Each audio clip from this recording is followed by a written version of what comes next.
चलो भाई, अब यूनिट नंबर फर्स्ट है तुम्हारी इलेक्ट्रोस्टैटिक्स, ठीक, गॉस थ्योरम। चैप्टर ऐसा है गॉस थ्योरम, इसका नाम अदर भी बोल सकते हैं इलेक्ट्रिक फ्लक्स, यानी कि विद्युत फ्लक्स और गॉस की प्रमेय।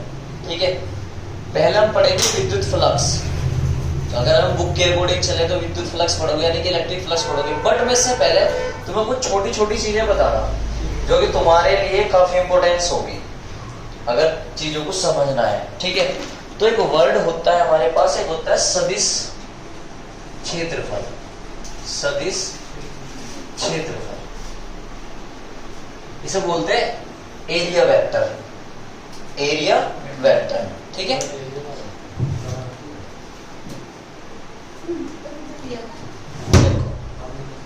अब सदिश क्षेत्रफल तो उसे हम प्रेजेंट करते हैं ए से, इट मींस वेक्टर ए। क्योंकि क्षेत्रफल है, क्षेत्रफल को प्रेजेंट करोगे आप ए से, और सदिश है तो क्या लगाते हैं, वेक्टर लगाते हैं। इट मींस सदिश क्षेत्रफल, इसमें दिशा होती है, और दिशा कैसी होगी यही खास बात है इसकी, दिशा कैसी होगी। तो आप डेली लाइफ के रिलेटेड समझ लें। देखो ये प्लेन है, तल है, ये प्लेन है, इट मींस तल है। तो इसकी जो दिशा होती है ना सदिश क्षेत्रफल की, वो हमेशा क्या होती है, इसके परपेंडिकुलर होती है, ऐसा लंबवत हमेशा। बस यही ध्यान रखना हमेशा, ये क्या होती है, इसके लंबवत होती है हमेशा। फिर से इस तल के लंबवत रहेगी हमेशा। ये ऐसा हो जाएगा तल तो इसके लंबवत ऐसे दिशा, ठीक। अगर ये तल ऐसा हो गया तो इसके तल के लंबवत ऐसे दिशा, हमेशा तल के लंबवत दिशा होती है इसकी सदिश क्षेत्रफल की। इतनी बात याद रखनी है हमेशा, ठीक है। सदिश क्षेत्रफल की दिशा कैसी होती है, तल के लंबवत।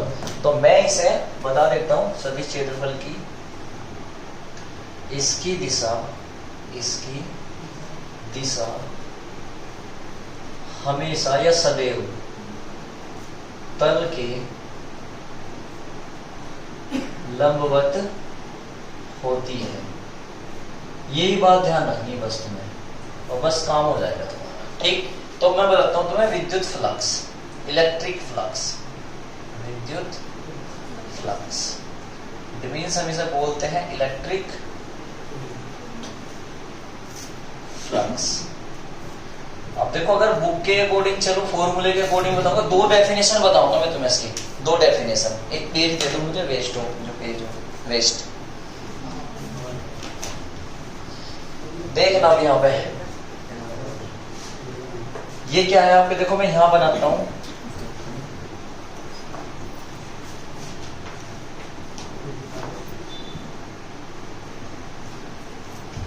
और मैंने यहां पे लिख दिया ई। इट मींस क्या है, विद्युत बल रेखाएं, विद्युत बल रेखाएं जो कि विद्युत क्षेत्र की दिशा को प्रदर्शित करती है, या इन शॉर्ट में क्या बोल सकते हैं इसे, विद्युत क्षेत्र बोलते हैं, यानी कि इलेक्ट्रिक फ्लक्स बोलते हैं इसे। एक समान है, ये बराबर जा रही, तो ये क्या है तुम्हारी विद्युत बल रेखाएं, विद्युत बल रेखाएं। और प्रेजेंट कैसे कर रही है, एक समान विद्युत क्षेत्र को, एक समान विद्युत क्षेत्र। क्लियर बात है यहाँ तक, एक समान विद्युत क्षेत्र, ठीक है। समझ में आ रही इतनी बातें, ठीक है। अब तुम थोड़ी देर के लिए ये पुट कर लो कि ये मेरी उंगलियां हैं, ये क्या है हमारी विद्युत बल रेखाएं हैं, यानी कि विद्युत क्षेत्र है, ठीक है। अगर ये विद्युत बल रेखा किसी तल में को पार हो जाए ना, पार हो जाए, तो उनकी संख्या को क्या बोलते हैं, विद्युत फ्लक्स बोलते हैं। बस समझने वाली बात है। देखो लाइक ये पेज है हमारे पास, ठीक है, एक पेज है, इसे हम प्लेन मान लेंगे यार।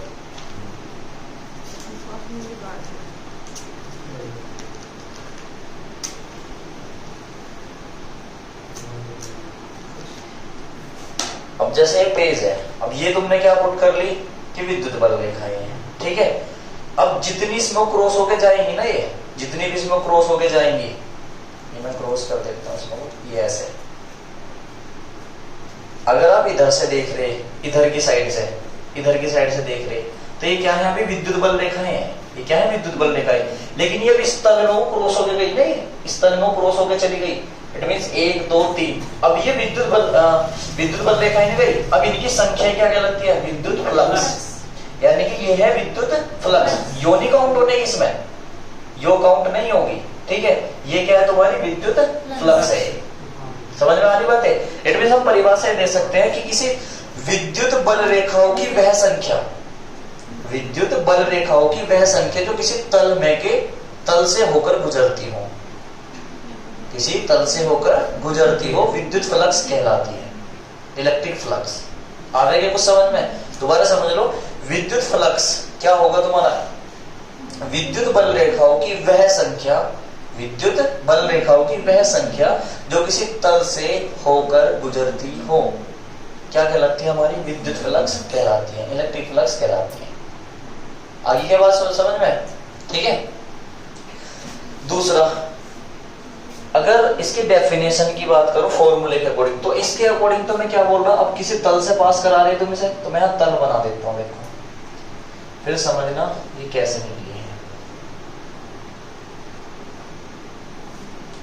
अब मान लीजिए यहां पर क्या था, एक तल था प्लेन और पास हो गया उससे ऐसे निकल गई है, एक तल है ये, ठीक है, एक तल है, और इस तल में से आप देखोगे कि इधर से ये गई है ऐसे,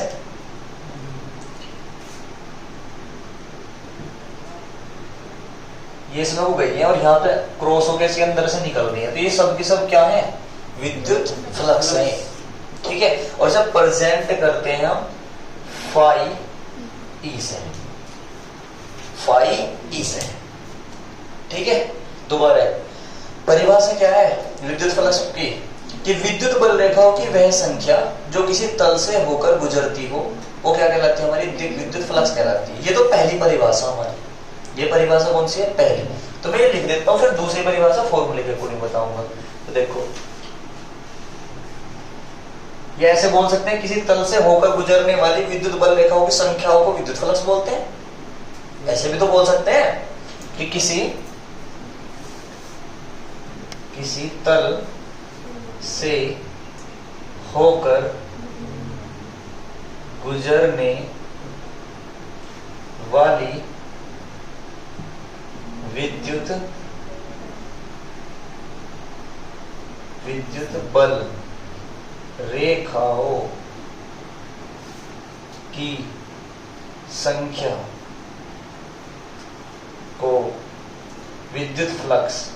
संख्या को विद्युत फ्लक्स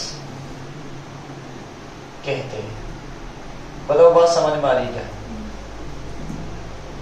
ये तुम्हारी डेफिनेशन है अकॉर्डिंग टू मी, ठीक है, सिंपल रटने वाली। अब फॉर्मूले के अकॉर्डिंग समझेंगे। तो किसी तल से होकर गुजरने वाली विद्युत बल रेखाओं की संख्या को विद्युत फ्लक्स कहते हैं। या तो ऐसे बोल दिया, फिर ऐसे बोल सकते हैं विद्युत बल रेखाओं की वह संख्या जो किसी तल से होकर गुजरती हो।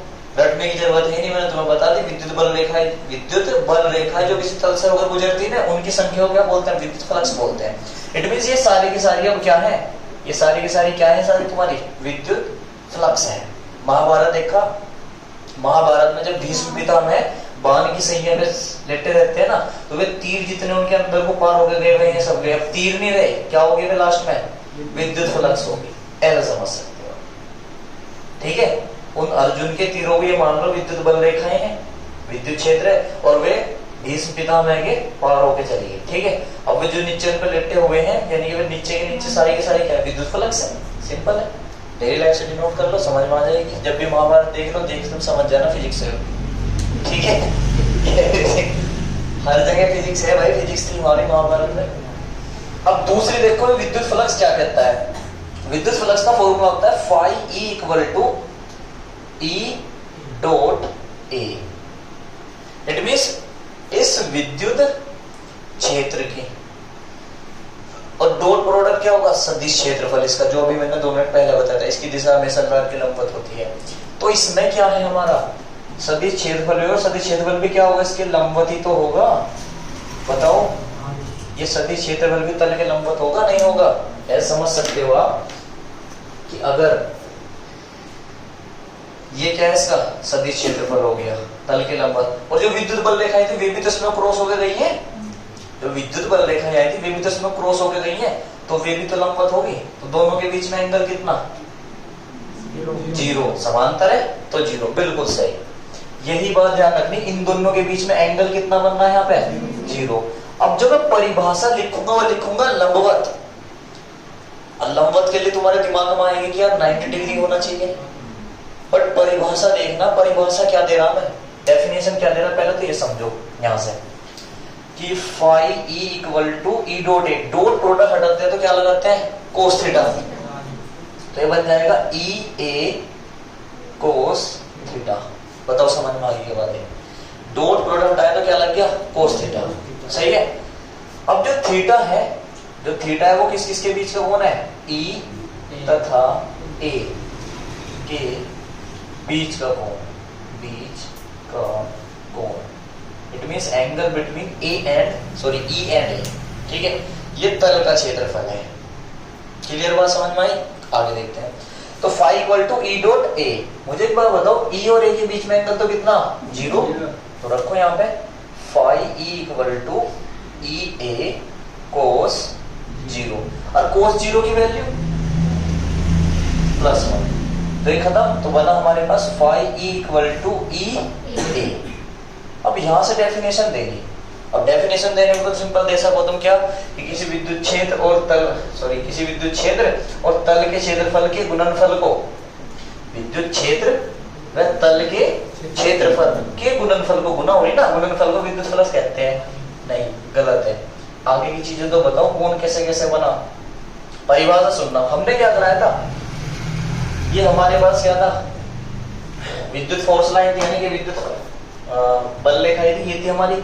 इसके लंबवत, ऐसा समझ सकते हैं, इसके लंबवत ही तो प्रवेश कराया आपने तल को। इसके लंबवत ऐसे, इसके लंबवत ही तो प्रवेश कराया, तो ये अंदर नहीं चला गया क्या ऐसे। अब 2D में, हम 3D में तो है नहीं। देखो इसके अंदर चला गया ये ऐसे। ठीक है, इसके तल के लंबवत, यानी किसी तल को विद्युत क्षेत्र के लंबवत, किसी तल को विद्युत क्षेत्र के लंबवत प्रवेश कराएं। डेफिनेशन समझना, मैं तल को कह रहा लंबवत, कभी यहां थीटा 90 रख दो, नहीं, किसी तल को विद्युत क्षेत्र के लंबवत प्रवेश कराएं तो तल से गुजरने वाला, जो इससे गुजरा है संपूर्ण विद्युत फ्लक्स, तल से गुजरने वाला संपूर्ण विद्युत फ्लक्स, तल के क्षेत्रफल A व विद्युत क्षेत्र E की क्या हो रही, गुणनफल के बराबर होता है। बस ये डेफिनेशन लगानी है आपको, रटने नहीं है। फिर से समझ लो, आपने क्या करा, तल को लंबवत ही तो प्रवेश कराया, तो लिखना है किसी तल को विद्युत क्षेत्र के लंबवत प्रवेश कराएं, किसी तल को विद्युत क्षेत्र के लंबवत प्रवेश कराएं तो तल से गुजरने वाला संपूर्ण विद्युत फ्लक्स, तल के क्षेत्रफल और विद्युत क्षेत्र E के गुणनफल को विद्युत फ्लक्स कहते हैं। रटने की जरूरत नहीं है, नहीं तो रट सकते हो, वैसे रटना नहीं है, बिल्कुल नहीं रटना। तो समझ लो फिर से, किसी तल को क्षेत्र के लंबवत प्रवेश कराया हमने, किसी तल को क्षेत्र के लंबवत प्रवेश कराए तो तल का क्षेत्रफल और विद्युत क्षेत्र के गुणनफल को विद्युत फ्लक्स कहते हैं। बताओ परिभाषा खुद बना लोगे, नहीं बना लोगे? बनानी है आपको, खुद बनानी इसकी परिभाषा। ठीक है, अच्छा यहाँ पे एक चीज बताते हैं, एक चीज पर डिस्कस करते हैं, इसका मात्रक, यूनिट। बताओ क्या होगी यहाँ से। परिभाषा आपको खुद देनी है, परिभाषा मैंने लिखवा दी, दूसरी परिभाषा फॉर्मूले के अकॉर्डिंग आपको खुद देनी है। मात्रक phi E equal to E ए, बनवाइए मात्रक। ई का मात्रक न्यूटन अपॉन कूलम, बिल्कुल सही, इनटू ए का मात्रक मीटर स्क्वायर, बिल्कुल ठीक है। Phi E equal to newton meter square upon coulomb. दूसरा मात्रक बताना, ई का एक और मात्रक लिखती हैं हमें, फाई इक्वल टू ई ए, बिल्कुल सही। ई का वोल्ट अपॉन मीटर, और इनटू में ए का मीटर स्क्वायर। कैंसिल, क्या बन गया, वोल्ट इनटू मीटर। तो ई का एक यूनिट ये आ गई हमारे पास, फाई ई की यूनिट वोल्ट इनटू मीटर या न्यूटन मीटर स्क्वायर अपॉन सी। तुम्हारे नॉलेज के लिए बता दूं, तुम्हें पढ़ा होगा या आगे पढ़ोगे तुम कि फ्लक्स का मात्रक वेबर होता है, नहीं, वो चुंबकीय फ्लक्स पढ़ोगे तुम, चुंबकीय फ्लक्स आएगा ऐसे। ये विद्युत फ्लक्स है, इसका मात्रक हमेशा यही रहना, ठीक है, या तो ये या ये, ठीक है। एक वोल्ट इनटू मीटर, एक ये हो गया मात्रक हो गया। दूसरी चीज विमीय सूत्र, विमीय सूत्र पे डिस्कस करते हैं। विमा दूसरी चीज, पहली मात्रक विमा। डायमेंशन कैसे निकल लेंगे, phi equal to E A, E के ई का कैसे निकल लोगे बताओ, इक्वल टू एफ अपॉन में क्यू। तो यहां से निकल लेंगे M L T minus 2 upon में क्यू का 80। इसकी वैल्यू यहां उठा के रख देंगे, सही है।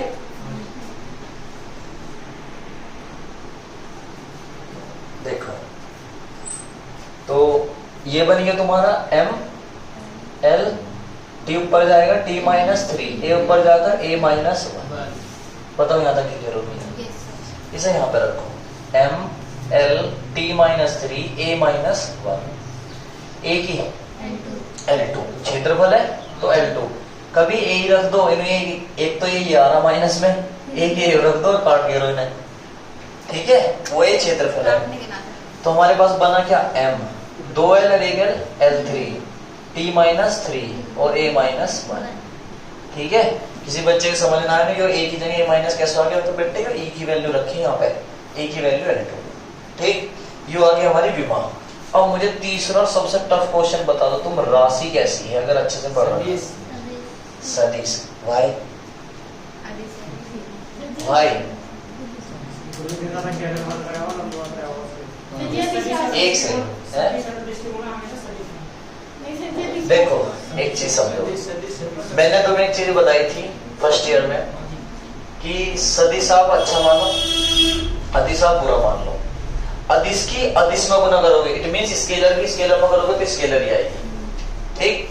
स्केलर की वेक्टर में यानी कि अदिश की सदिश में करोगे तो सदिश आएगी, बट लेकिन सदिश की सदिश में करोगे तो स्केलर भी आ सकती है, अदिश भी आ सकती है, सदिश भी आ सकती है।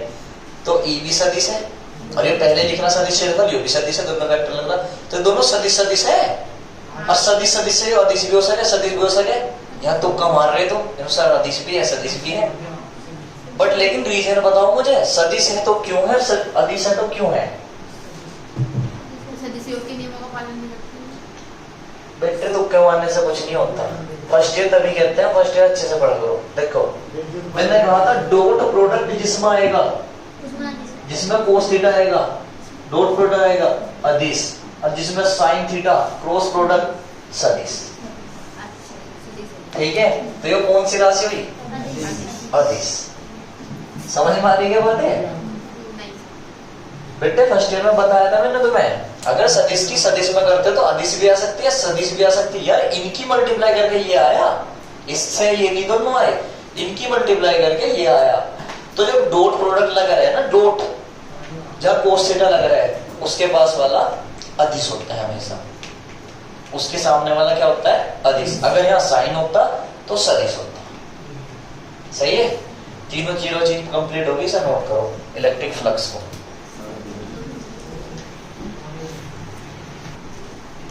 देखो गॉस थ्योरम समझेंगे। अब अगर गॉस की थ्योरम समझिए ना, जैसे विद्युत फ्लक्स तो हमें समझ आ गया समझ में। अच्छा यहाँ पे एक चीज और है, विद्युत फ्लक्स जैसे भी बच्चा पूछ रहा था कि विद्युत फ्लक्स है, अगर आपके पास सपोज दैट कोई तल है ना, और इससे कोई विद्युत बल रेखा आ रही है ऐसे, और ये ऐसे चली गई, ये इसमें गई और ऐसे निकल रही है, ये ऐसे गई, ऐसे निकल गई इसके अंदर की ओर, ऐसे गई, ऐसे निकल गई, कुछ ऐसे जा रही, तो पता ये तो क्या है, विद्युत बल रेखा ही है। ये बस इनकी संख्या जो इनमें क्रॉस हुई वो है बस विद्युत फ्लक्स, बस ठीक है, ये है बस विद्युत फ्लक्स, और कुछ नहीं है। अब गॉस की पर मैं क्या करी, गॉस एक साइंटिस्ट था, गॉस थ्योरम क्या कहती है सुनो। अच्छा एक चीज और है, आपने फर्स्ट ईयर में एक रूल पढ़ा था पास्कल लॉ, मैंने आपको लिखवाया था कि पास्कल लॉ यानी कि पास्कल का नियम बंद पृष्ठ में लगता है, ऐसे गॉस की थ्योरम भी बंद पृष्ठ में ही लगती है, हमेशा बात ध्यान रखना। खुले पृष्ठ में गॉस की थ्योरम नहीं लगती और चलते हुए चार्ज में लगती। वो तो आप देख सकते हो इलेक्ट्रोस्टैटिक्स पढ़ रहे हो, यानी कि आवेश रुका हुआ है, जितने भी चीज पढ़ रहे हो वो केवल रुके हुए के लिए पढ़ रहे हो, चलने वाले के लिए नहीं पढ़ रहे, ठीक है। तो गॉस की परमानेंट गॉस थ्योरम बंद पृष्ठ में लगेगी। तो हम पता गॉस की थ्योरम क्या कहती है कि मान लो कोई बंद पृष्ठ है, कोई बंद पृष्ठ है और इसमें क्या रखा हुआ, कोई क्यू आवेश रखा हुआ, क्या रखा हुआ, क्यू आवेश। तो यहां से हमारी विद्युत बल रेखा आ रही है ऐसे ही, ये विद्युत बल रेखा आई और इसमें क्रॉस होकर गुजरी, ये आई और ये गई, ये आई इसमें क्रॉस होकर गई, ये आई है, ये ऐसे चली। अब ये क्या है, हमारी विद्युत बल रेखाएं थी, ठीक है। ये क्या हो गया हमारा विद्युत फ्लक्स, टोटल क्या हो गया विद्युत फ्लक्स। तो गोस थ्योरम ये कहती है बस कि यदि किसी बंद पृष्ठ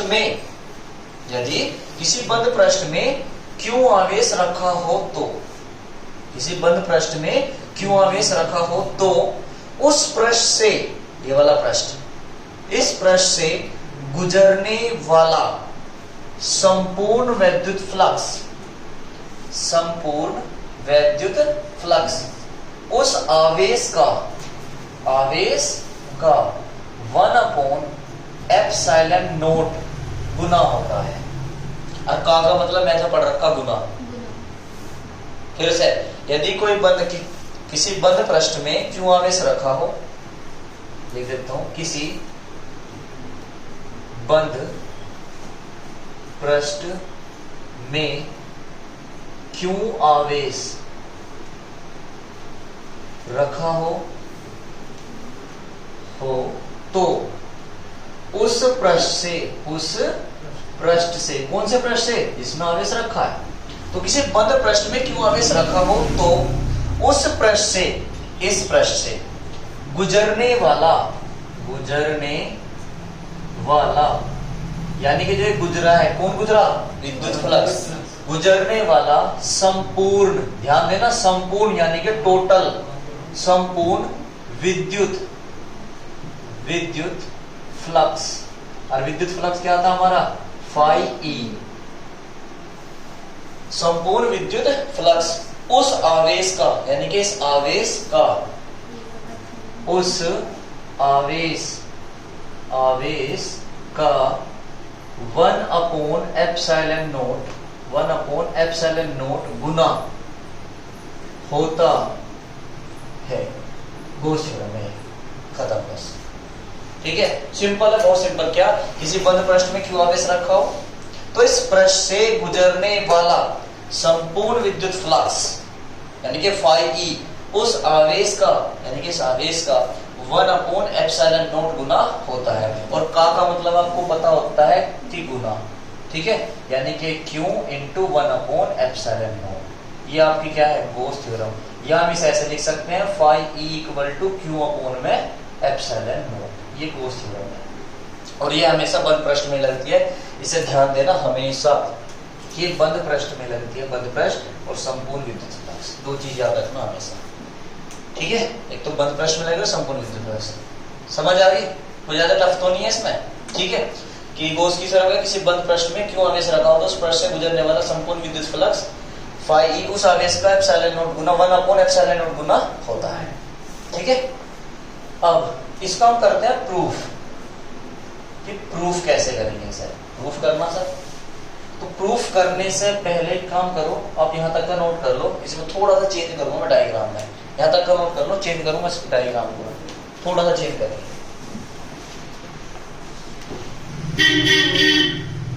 चलिए प्रूफ देखेंगे इसका। अब प्रूफ करना, तो देखो गोस थ्योरम प्रूफ करनी बड़ी चीज है, तो बड़े काम को हम छोटे छोटे टुकड़ों में बांट के करते हैं। अब जो गोला है, हमने गोला मान रखा, इस पे एक ही सरफेस ले सकते हैं, एक ही पृष्ठ है, जैसे पृथ्वी है हमारी, क्षेत्रफल एक ही हो सके इसका, ठीक है, अलग अलग तो नहीं सकता। तो मैंने क्या करा, जो ये क्यू है इससे r डिस्टेंस मान ली, तो जैसी बात है क्या होगी, इसकी त्रिज्या होगी, ये भी क्या होगी इसकी त्रिज्या, ये भी r, ये भी r। पता समझ में आ रही क्या बात है। और इसका छोटा सा क्षेत्रफल ले लिया, ये इसका छोटा सा क्षेत्रफल ले लिया, और संपूर्ण क्षेत्रफल के लिए क्या कर देंगे, इसका समाकलन कर देंगे। छोटा सा क्षेत्रफल ले लिया, छोटे से के लिए क्या लगा दिया, अल्प क्षेत्रफल dA। कैसा लगा दिया, dA। ये क्षेत्रफल कौन सा हमारा, dA। अब जाहिर सी बात है, dA है तो लंबवत होगा, हमेशा तल के लंबवत होगा। और ये विद्युत फ्लक्स रेखा भी कैसे निकली हुई है, तल के लंबवत। इट मींस आपके पास जो E है, देखो ये विद्युत फ्लक्स, जो विद्युत क्षेत्र जो निकला हुआ E की डायरेक्शन भी ऐसे ही है, और जो dA है उसकी डायरेक्शन भी ऐसी है। तो एंगल कितना हुआ इनके बीच का, 0, बिल्कुल सही। तो थीटा कितना हो रहा है यहाँ इनके बीच का भी, 0 डिग्री। तो हम छोटा सा क्षेत्रफल लेके चलेंगे, संपूर्ण के लिए क्या कर देंगे, समाकलन कर देंगे। ठीक है, तो हम लिखते हैं, माना किसी बंद पृष्ठ में क्यों आवेश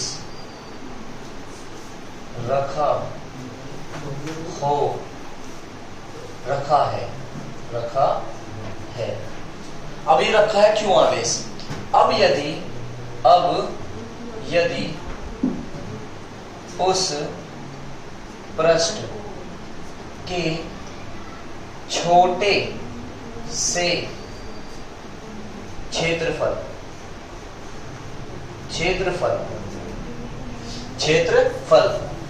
dA से d phi e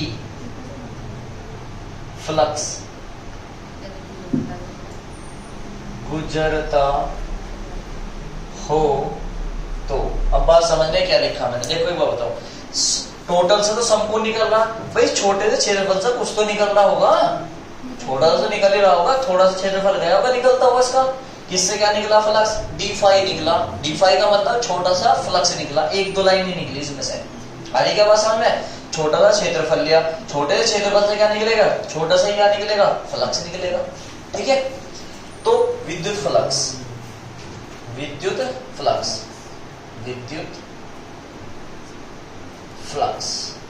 और विद्युत फ्लक्स का फॉर्मूला आपने पढ़ा ही है कि phi E equal to E dot A, पढ़ा ना?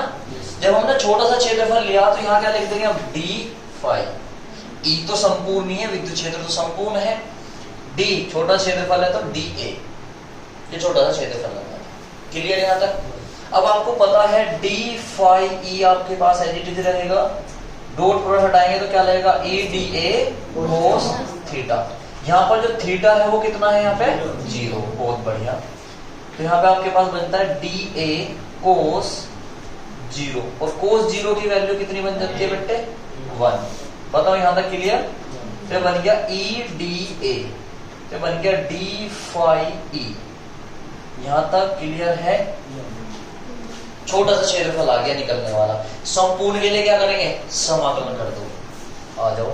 अतः संपूर्ण फ्लक्स या संपूर्ण विद्युत फ्लक्स बोल सकते हैं, तो उसके लिए क्या करेंगे? इंटीग्रेशन कर दो। D phi E equal to E D A. सही है? अब समाकलन उसका होता है जिसमें चेंज होता है। ठीक है, मैथ वाले बच्चों को पता होगा फॉर्मूले से क्या जाता है? डी फाई का क्या बन जाता है? अगर हम यहाँ करें इंटीग्रेशन, डी एक्स का बनता है एक्स, डी वाई का बनता है वाई। ठीक है, और वाई वाले ध्यान रखो, इससे कट के क्या बन जा? वाई बन जा। इट मीन्स डी से खत्म क्या बन गया? Phi E. ऐसे ही ई का तो होगा नहीं, किसका होगा? डी ए का होगा। इसमें तो चेंज है, जिसमें चेंज होता है इसी का तो समाकलन करोगे तो ई आपके पास है जी, ये कैंसिल हो गया, क्या बन गया तुम्हारा? ए। अब ई बिंदु आवेश के कारण आर दूरी पर ई का फॉर्मूला क्या था? 1/4 pi epsilon not Q upon में आर स्क्वायर इनटू में ए गोले का क्षेत्रफल 4 पाई आर स्क्वायर। ठीक है, अब दिमाग की घंटी बजनी स्टार्ट।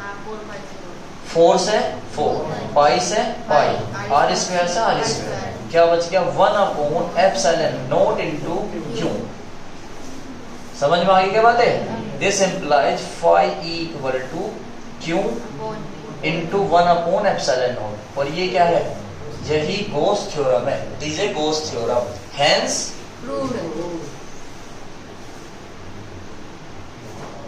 ठीक है, खत्म। 2-3 नंबर का है, इससे ज्यादा टफ बताओ, इससे आसान और कुछ नहीं हो सकता इसमें। ठीक है, अब इसकी एप्लीकेशन है, ये याद रखना कि गोस की थ्योरम हमेशा बंद पृष्ठ में लगती है और संपूर्ण फ्लक्स गुजरता है। ठीक है, डेरिवेशन नोट कर लो।